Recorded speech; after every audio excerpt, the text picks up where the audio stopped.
Level Up is a regular podcast that brings you topics to help you perform at work and in life at your very highest level. Your host is Dan Chiodo, an executive coach, corporate trainer, and author. He is president of Impact Training and Executive Coaching. And now, here's Dan. Thank you, Jesse. I appreciate that introduction. Here you are, Level Up. This is Dan Chiodo, and I'm your host. And each time we do a podcast, we bring a wonderful guest, which we've done today, too. Now, if you remember the last podcast, we had Marilyn Marshall.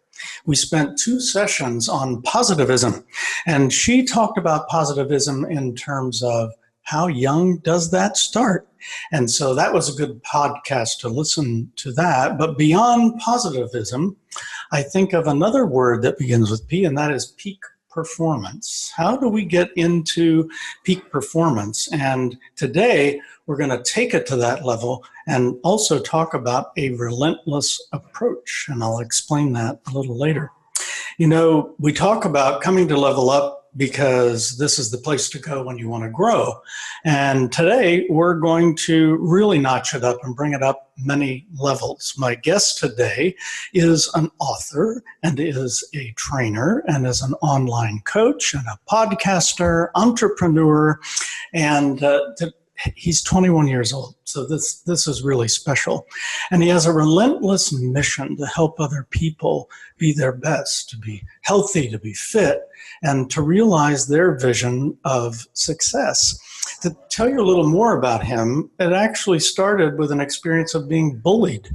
And so that led him to this option of relentlessly improving. And it's awesome. He took it to all these different areas like health and fitness, so he could maximize his physical strength. And then he turned to reading to maximize personal growth, and then to writing to reflect on his experiences and share a unique perspective and aid others in their search of how to be their best selves. So currently he hosts a podcast called The Relentless Life. And well, it's with his name, but I want to introduce him and let you wonder what that name is going to be. He has a book. He wrote a book in under 3 weeks, and that's going to be released in the summer of 2019. And did I mention that he's only about 21 years old? I have to say that again. And I really am so glad that we're here today with Chance Galloway. Hi, Chance. How you doing, Dan? Thank you very much for that phenomenal introduction. You did a really good job. Well, my gosh, you've done so much, and I think I'm going to keep saying that you're in your early 20s, the whole podcast, because that is just really special. Yeah. On all this. So yeah, thank you. I think that maybe our viewers would first like to hear you talk about where you've been. So give us a little idea of your history, the history of Chance Galloway. Yeah, for sure. Before I even get into that, obviously, thank you very much for having me on the show today.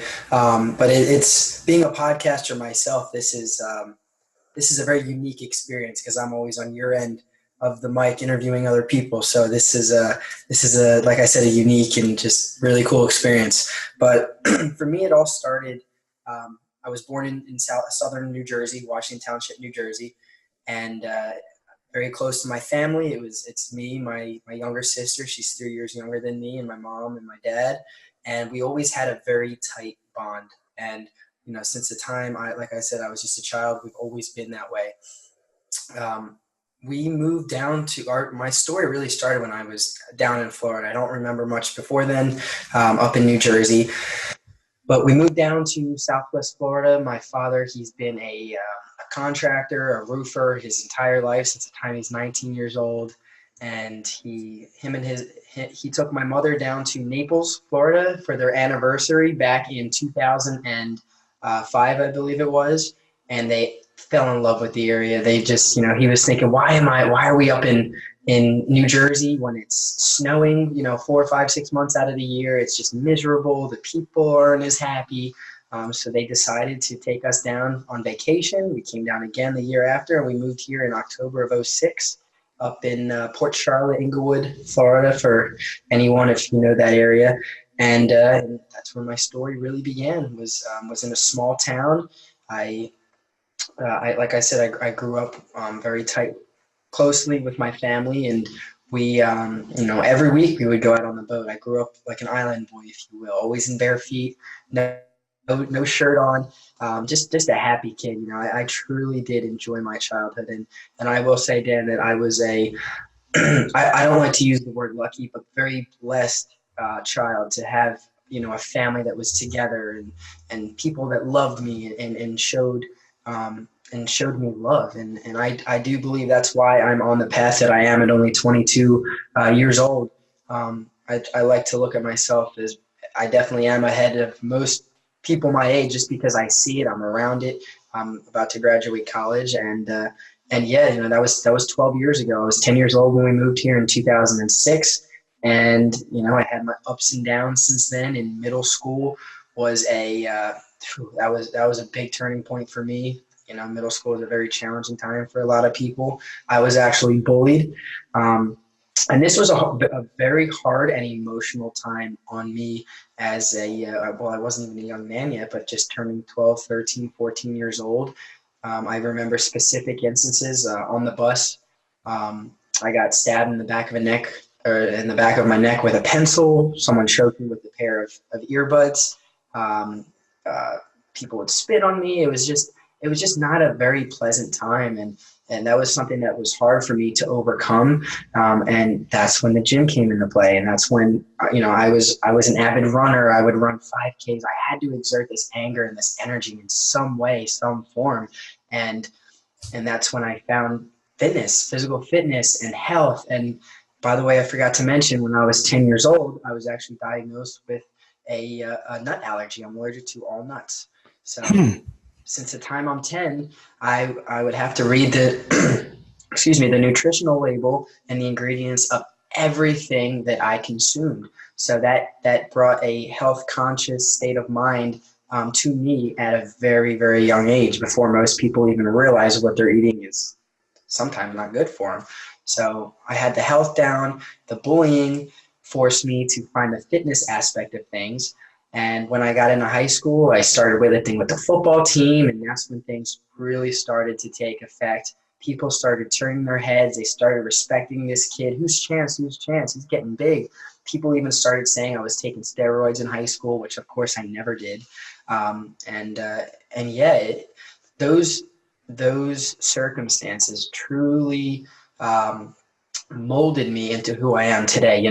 When you're in that time, you don't realize those events are happening for a specific reason until later on in life. And I'm sure, I hear this all the time from 40, 50, 60-year-olds who have 2-3 times a lifetime than I do, and they say the same thing. And I surely can relate to that, because those situations, as I said, molded me into Chance Galloway, the Chance Galloway I know and everyone else knows today. So long story short, I got through the bullying phase. I made it out of high school. My senior year, I actually took a course at Lemon Bay High School, is where I went to become certified as a personal trainer. I got CPR certified during that course. And then from there, I was one of 2 students out of a 30 or 40 student classroom who actually took their time to go and take that certification. I'm a NASM certified personal trainer, and that was when I was only 18 years old, coming into college. And during my orientation at Florida Gulf Coast University down here in Fort Myers, I personally I went out of my way when I was at my orientation to talk to the fitness coordinator here. And I was picking a brain about potentially working here, what it's like to be a PT, and we corresponded back and forth. My interview went very well, and I got the job. And long story short, I worked here for 5 semesters, had the best time of my life, learned more than I did with any other job, certainly, especially in my field of, I would like to consider, expertise. Now I've been doing this for 4 years, and that's where I'm at today. I fell in love with fitness and health from a very young age, and I've been doing this for around 10 years now. And every day that goes by, I continue to just obsess over more knowledge and what can I learn today to help someone else through health and fitness. So that's where I'm at today. That's great. That's great. And if you think back to a situation of being bullied, there are a lot of people that would have stopped them in their tracks. They might go in a direction to think that, what will the future be? This is always going to haunt me. This is just the way it is. And yet you took it in a whole different direction. I think that's amazing. I wanted to ask you, I love the fact that you talk about your family. Some people have stories where maybe they had one parent that was very loving and another parent that wasn't. And we don't always hear about someone saying that it was just a loving atmosphere. And can you think back, did they challenge you to be great? Were there things that they said that kind of drove you to be the relentless person you are now? Yeah, most definitely, Dan. Most definitely. That's a great question. So both my parents have been just, so supportive. I cannot say one bad thing about either one of my parents. I am just blessed beyond all measure. So I just want to put that out there. But I will say, specifically my mom, and this will relate, we'll talk a little bit about it, but the book that I wrote last year and is going to be published this summer, that's dedicated to her specifically and to my family, but her specifically because since the time I can remember, since the time I'm, a foot tall, whatever, she always instilled in me, you can do whatever you want, anything. So all I knew from the time I could speak, I could hear, I was just a baby, was I could do whatever I want, but in a positive and reinforcing manner. And this resonated with me since the time I was just a kid, and I grew up like that. Some kids aren't taught that, and it's a shame because the more books, personal development books that I read, and more motivation that I watch, and more success stories that I hear, the more that I realize we really are capable of anything that we set our minds to. Every human being has so much potential, and that's one thing that my mom seared into my mind at such a young age, and that's something that I will be doing with my children, and something I'll be teaching my friends to instill in their kids. Listen, you have to start young. Let your child know, sear it into their brain that they are capable of anything. And with that whole bullying experience, that's why I was able to get over it. It was a 3 or 4 year ordeal, and I thought I'd never get out of it. And I just kept telling myself and pushing and trying new things. And I finally found fitness was my outlet that I'd finally overcome it. And sure enough, I did. Sounds like you had good self-talk within your mind to encourage yourself. As a fitness trainer, the people that you train, I know as an executive coach, I have a lot of people that when we do goals for the beginning of the year, they want to talk about their fitness goals, nutrition goals, exercise, all of this, weight loss, those sorts of things. So when I listen to you, you're such a positive person. I can imagine the lives you touch in terms of fitness clients probably enjoy having a session with you. Tell us what the session looks like. Yeah. So specifically, I would say that, like you said in our podcast the other day, every session is quite different. That just comes with that human interaction and that relationship that you develop from the very beginning. Every human interaction is going to be different. Specifically, when I worked at Florida Gulf Coast University as a trainer, I would walk in, I'd sign in, get my stuff together, and then I would meet the client. We would usually do a series of body composition assessments, and we would do functionality assessments, see where the individual is sitting, both, like I said, with body composition, how their body is moving, flowing, that type of a thing. We may even go over a diet or nutritional regimen with them, though I'm not certified to do that. I will discuss nutrition because that is something that's absolutely crucial with taking over your health. As you know, diet and nutrition is everything. But like I said, every interaction is different. Now that I'm on my own, I'm doing a lot of online coaching. I do miss that interaction. When I say online coaching, I mean I write fitness plans, meal plans that are customized for clients that I meet on Instagram, on social media, different platforms like that. And you know, I will meet up sometimes with these clients, and we may go out to San Carlos Park and work on the field with speed ladders. We'll do drills like, you know, such as that with cones. I have all of my equipment in my truck, so I'm kind of like a mobile, boot camp, if you will. And I have a really, really good time with it, and it's so rewarding to watch these individuals come to me seeking help, not knowing what to do, and then I've had people within 30 days, their lives have been changed, and they say, Chance, I have so many messages. I screenshot them because it makes my day. If I'm having a bad day, I go into that album of different screenshots, and I remember, wow, you affected this young lady's life, or this guy at 32 years old, you know, was sitting on his butt all day, and you got some motivation into him, and now he's taking control of his life. His relationship is, I've had people that are 10 years older than me say, my relationship with my wife is saved because I took control of who I am, and that's because of you, you know. And that to me, Dan, is, and I'm truly blessed. I see this at only 22 years old, but that to me is the true meaning behind why we're here, behind life, and that's giving to others. And I certainly have found so much fulfillment in my job as a personal trainer and online coach. And I wouldn't trade that feeling for anything. Wow. Well, that's very, very motivating. And it doesn't sound like you have a lot of time. And you're talking about boot camp. So this is getting exhausting. I think we need a break at this point. So we're going to take a slight break. We're going to talk to Chance even more about his relentless quest. And also to get him to explain the tank top he's wearing. We're going to figure that out too when we come back. This is Dan Chiodo, your host. I'm here with Chance Galloway today. We'll be right back after this. At Express Employment Professionals in Gulfport, Mississippi, in Springfield, Illinois, in Bend, Oregon, in Champaign, Illinois, in Corpus Christi, Texas, in Jersey City, in Fishers, Indiana, here in Knoxville, Tennessee. We're on a mission. We're on a mission. We're on a mission. We're on a mission. A mission. A mission. A mission. A mission. Mission. We're on a mission to put 1 million people to work.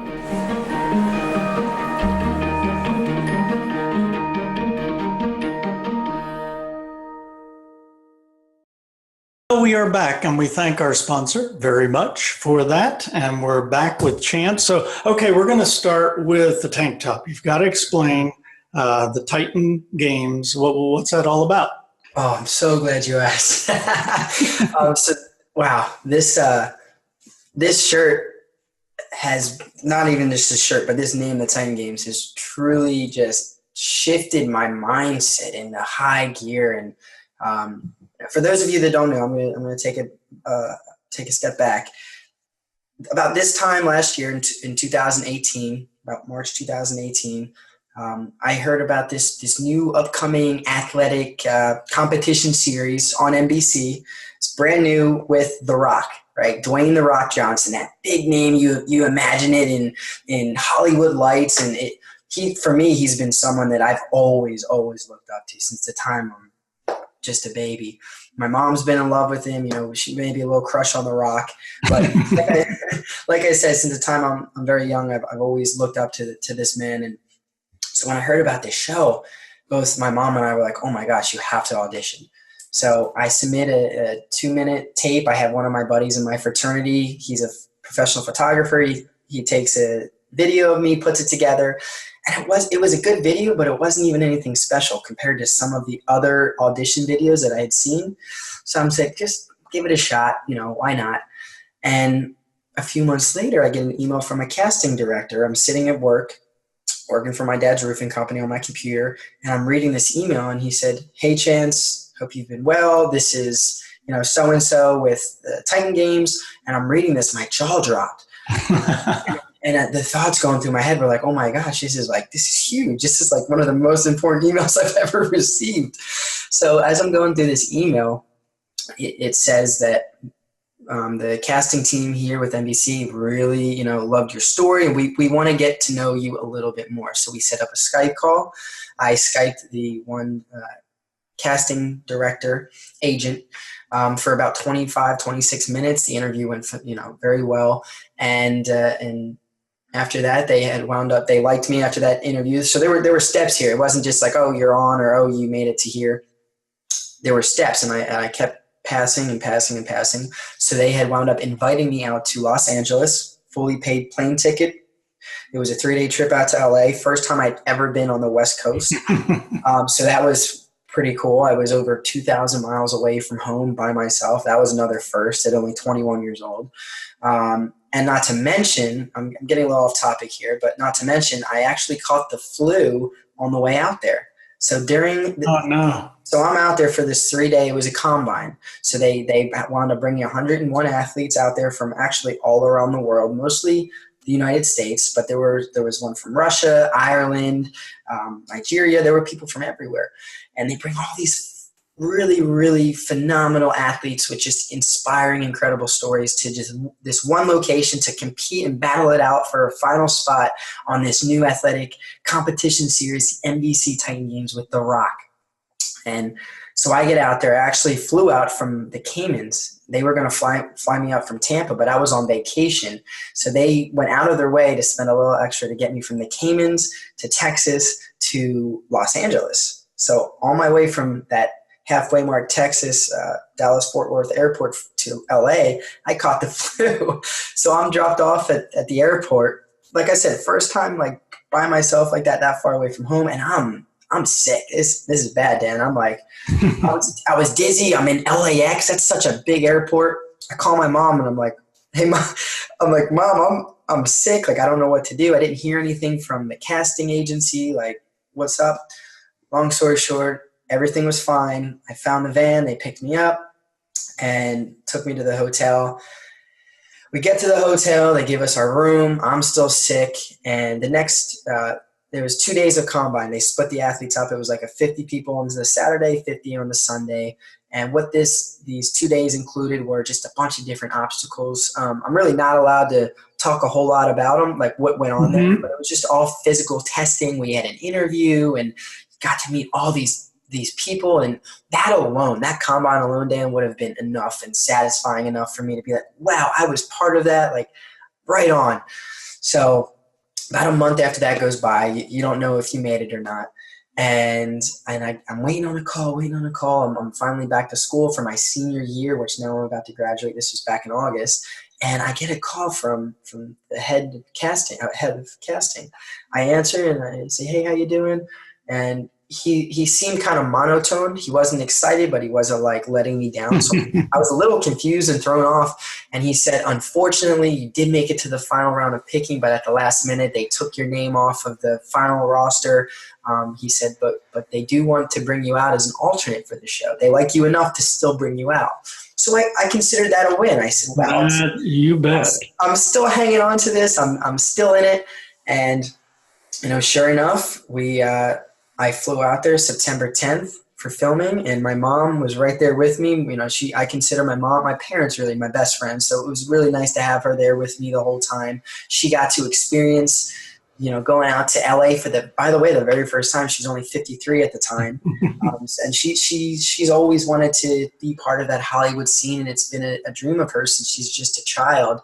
And the fact that her 21-year-old son got onto this show with The Rock and he's taking her out, it made the whole trip that I was able to take my mother, who has given me so much and has believed in me so much. I was able to bring her out to LA to experience all of this. And she was in the audience every night of filming. She was out there wearing my, I have a brand, the Relentless Life. We'll talk about that, but she was wearing my shirts and she was the biggest fan out there for the alternate, the male on-call alternate. So while we're out there, it's 16 days of filming. It was 10 on set. And this was just such an experience. I'll never be able to replace that. And even though I didn't get to compete, I did get to experience the Mount Olympus. For anyone listening who did watch the NBC Titan Games, that was the final course to determine who the victor of that specific episode would be. I did get to experience that. I had to experience every single obstacle because I was on call. So if someone got hurt, I was there to, one male got hurt, I was there to replace him. And there was 32 guys and 32 women competitors. So I was number 65, 66. out of tens of thousands of people who applied for the show. Well, you know what? You said that's a win, and it is a win. That is just a phenomenal thing to have accomplished. I love it. Thank you very much. Thank you. Very much. Now, you mentioned the Relentless life, so let's talk about that a little bit. Your podcast and that whole theme, just tell us a little bit about that. Yeah, so going back to my story, I told you earlier about being bullied, and my parents did claim bankruptcy when I was young, so we lost our house. I witnessed financial failure, and their marriage almost collapsed multiple times. So all of these things that built up in my life at such a young age, that word just stuck out to me, being relentless. What does that mean? I got into motivation very early. I always would listen to motivational videos when I'd work out in my garage on a Friday night when everyone else would be out partying in high school. I'd be putting in the work, listening to motivation, and that word came up a lot in those videos. Having a relentless desire to succeed and being relentless. And Dan, I'm telling you, I fell in love with that word the minute that I heard it. And I knew, I didn't have a tattoo at the time, but I knew that if I would ever get a tattoo, it would be that word, relentless. Sure enough, that was my very first tattoo. I was a competitive weightlifter my senior year of high school, and my mom promised me that she would pay for me to get that word tattooed on my body. Relentless, it's right here over my heart, and I hold that meaning very true to myself. As every morning that I wake up, I look at myself in the mirror and I read that word, and know that it will be forever part of not just my physical being, but who I am internally and what I went through. And that's where my podcast was born. That's where the apparel line shortly followed after, the Relentless Life apparel.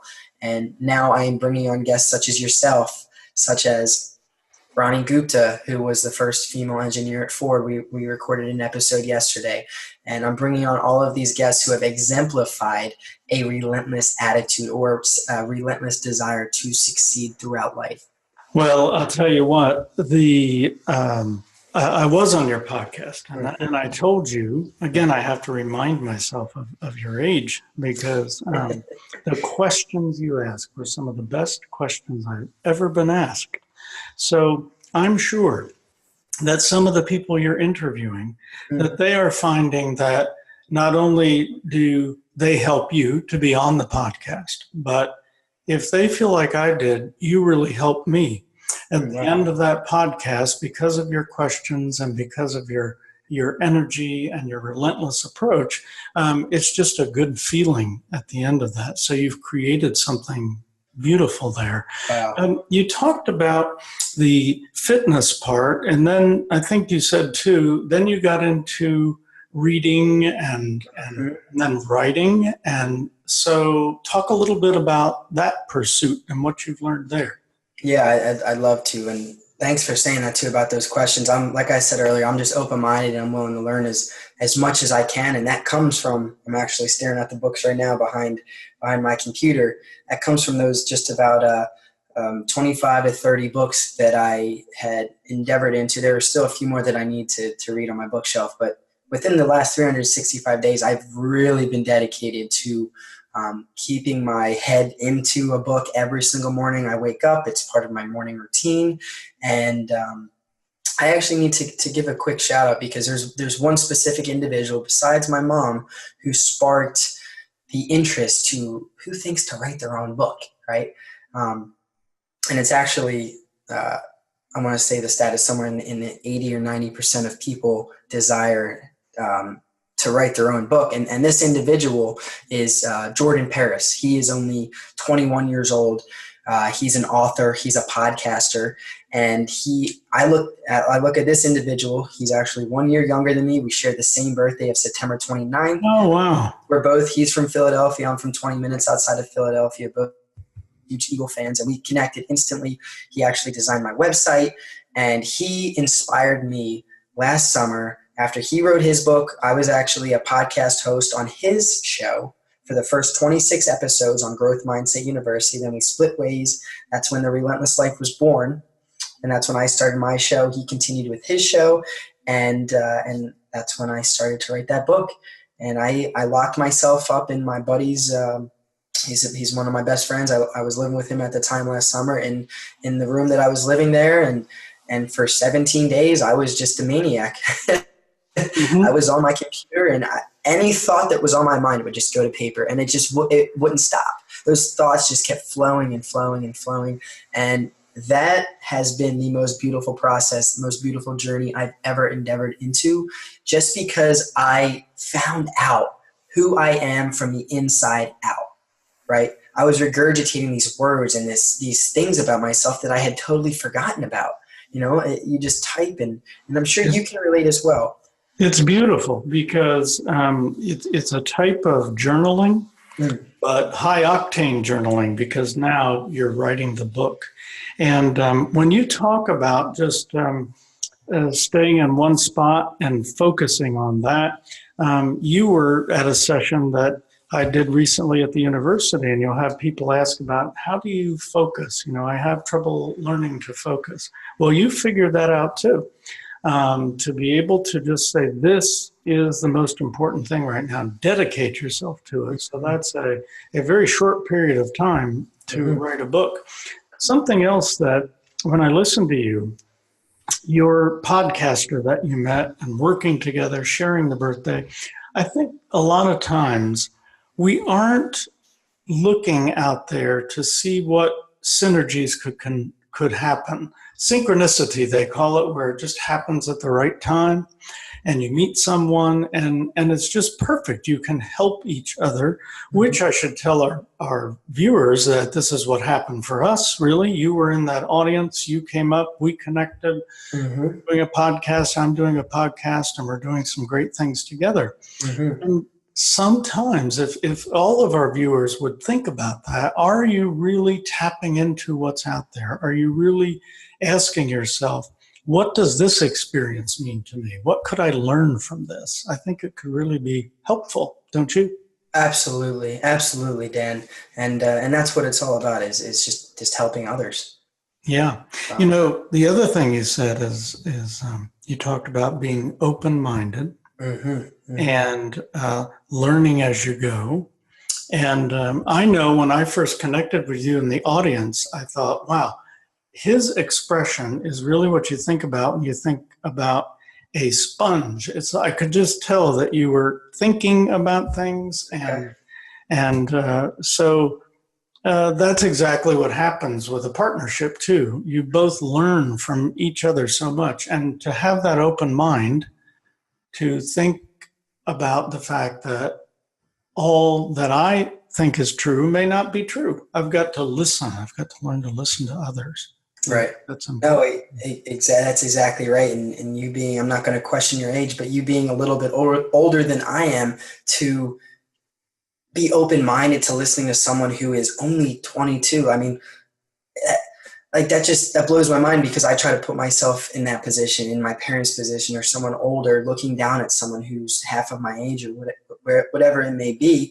You need to be willing to listen to other people's experiences, other people's perspectives, because they have likely seen, and they have seen, because they're in a different body, they're in a different perspective. They've seen different things happen. They've seen different events. They've witnessed different tragedies and triumphs. So that therefore they have learned something that maybe you have not. And that's why I think that open-mindedness is, in my opinion, one of the most important tools, if you will, you could have in your toolbox or toolkit to success. Yeah, toolkit for success. That's exactly right. So have you announced the name of your book yet? Or are you still working on that? And can you tell us a little bit of what it's about? I sure can, Dan. And it's at that point to where I have been keeping it low. But yesterday when I recorded my podcast, I mentioned earlier with Ronnie Gupta, I did for the very first time say the title of my book on air. So it's going to be out there very soon, and I'll make it publicly announced here as well. And the name of my very first publication, which is My Everything is DNA. And that's, I don't know if you noticed when we were talking on my podcast and I was interviewing you, you had said that in the very beginning. And I said, oh, that's funny you say that. I didn't mention it there, but I had a little connection there with you. And that DNA stands for dream big, never settle, always smile. And Ooh, I love that. yeah, you go ahead and write that down. Say that again. Dream big. Dream big, never settle, always smile. And those three, I call them the three core values. That's what my entire book is based on. Wow. Those three core values are framed in my house. My mom has had those hung up since the time I'm a kid. So that goes back to the inspiration part of my mom and me, that connection. And she's a writer. She used to write for a newspaper, and she's writing a screenplay as well. But I actually had this when I was out in LA. There's a whole story behind all of this, and I'm just so happy to just release it. When we were out in LA for the Titan Games, my mom and I decided to get a tattoo together. And the tattoo, I'm religious, I'm Christian. I have faith in the Lord above. It's a cross. I always wanted to get a cross, right? I got the cross. I don't know if you can see that. Yes. I got the cross, and in that cross horizontally says DNA with a rose wrapped around it. And my mom has very similar. She didn't get as big because she's a very petite woman, but we both got that together at the same time, the same tattoo shop, to signify that this is our thing. You know, something that those principles, those values she taught me will forever be part of us. You know, it's like it was a mother-son bonding experience, and it was the book, and that has just been so awesome, humbling experience. That's wonderful. You know, you've done so much and learned so much. So, is listening and asking questions an important part of your life? That's why I know what I know, Dan. And I'm glad that you asked me that question. That is probably the most important question, because everything that I've learned over the last 22 years is because I was listening. I wasn't hearing. And we talked about this in my show as well. And actually, I clipped a certain part of that show and made a headliner clip out of it. I don't know if you used that app or that software, but that clip was on listening when you were telling me about how important listening is, not hearing, but listening and really processing what other people are talking about and what you're reading. You're not just reading. Mm-hmm. Mm-hmm. Very important. That's beautiful. You can learn so much. And, you know, now when you're talking about your book, I want to say this too. I had my book I wrote, and my background is newspapers at Dow Jones. And so I'm a pretty good writer, but most of my life was on the business side of publications. But I wrote the book, and I thought I ought to have an editor. So I have an editor. And then my daughter-in-law and daughter both come from those disciplines of English. And so they actually looked at it too. And the thing is, when you write a book, my editor said to me, I think there's a book in everyone if they only think about that. So one thing I'd like to say to our viewers is that you have written a book recently. I wrote the book Perfect Timing, and I'm working on some other books. It's not that difficult. And sometimes it's all about your experiences. So that's good. Yeah. So you just kind of dig down deep, ask good questions and of yourself, and you can figure out what your book might be. So that's good. I tell my viewers and my listeners and anyone I talk to all the same thing, that you can write a book too. I'm no different than you are. You're no different than anyone else. We just put the work in and applied our inner questioning, if you will. Mm-hmm. That is great. Well, Chance, thank you so much. This has been a wonderful experience to have you here and to be a part of Level Up. You've added a whole new dimension, and that's just fantastic. There's so many other questions I'd like to ask, but I think this is a good point to stop. Anything you want to say that you haven't said yet? Yeah. So main message is to just live your life relentlessly. Stay consistently relentless throughout every day. Every day you wake up, go out and seek, desire, dream, everything you need to do to live the life that you really want to be living. And live relentlessly. If you guys want to find my podcast. Yes. Tell us about where to find it. That's important. Yeah, for sure. You can go to I'm on Spotify. If you have an iPhone, you can go to the Apple Podcast app. That's where it's most commonly listened to. And the name of this podcast is The Relentless Life with Chance Galloway, my first and last name. and hit that subscribe button. It's a free podcast, and it's a great time. We have some very empowering conversations, and the book will be available this summer on Amazon and on my website, chancegalloway.com as well. Very good. chancegalloway.com. That's really good. And do pick up that book, DNA, because that's a beautiful way to look at that. Dream big and never settle and always, what's the last part? Smile. Always smile. Thank you. Be happy. That shows you a little bit about how I write. I could not read that word. And always smile. So that's really good. So thanks again, Chance. Appreciate that.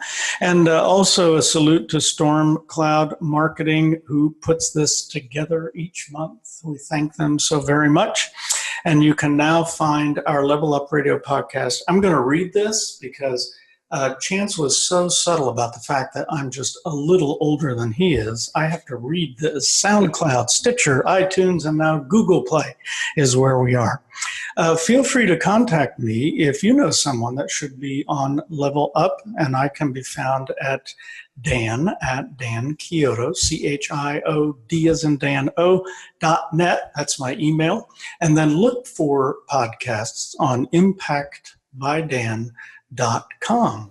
And as always, we give you a little challenge, and I think that this was the challenge now. Dream big, never settle, and always smile. Make sure you're doing that, and we'll see you on the next podcast. Cheers.